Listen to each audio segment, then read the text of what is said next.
So to start the bus, the first thing you got to do is turn the batteries on. So you come right here and you throw the master switch to the on position. Close the battery bay back.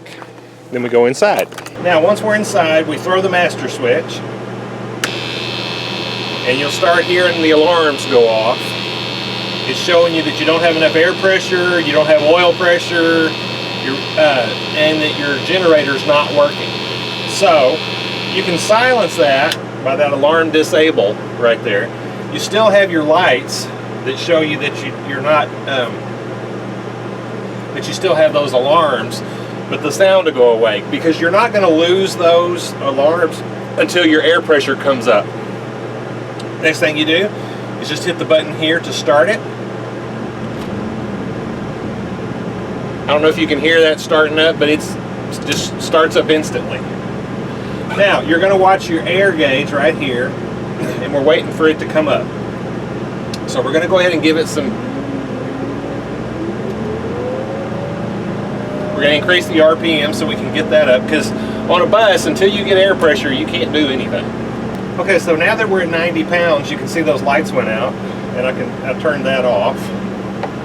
There's no alarm sounding.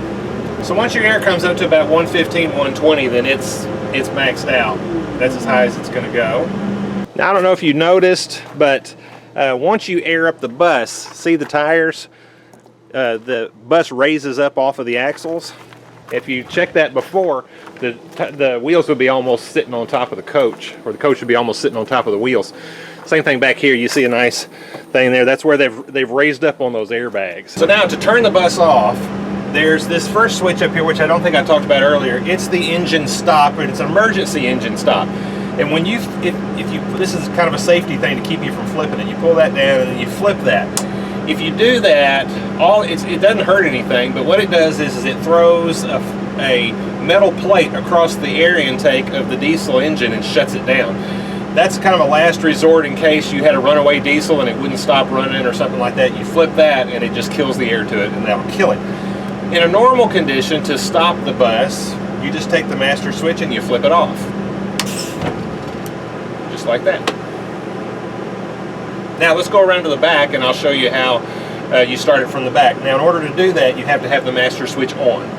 So we're going to throw it on, and you can see we've got our alarms again because our engine's not running, so we don't have 24 volts.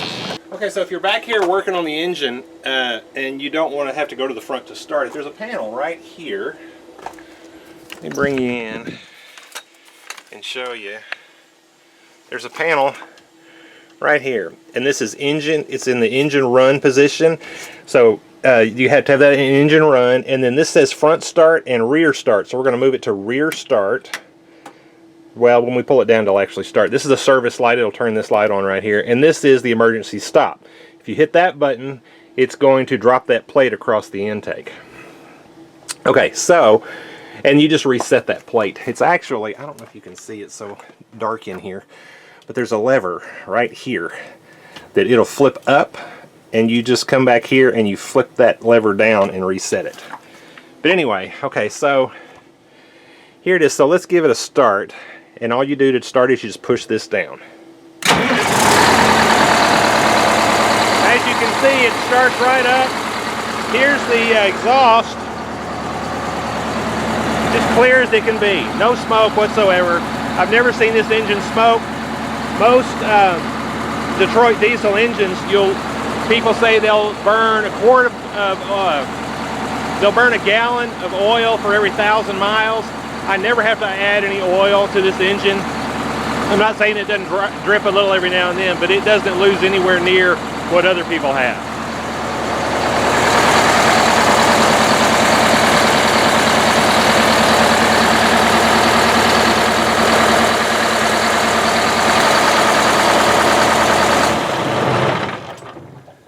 Okay, so that's how you shut it down. You just flip this switch down to shut it down.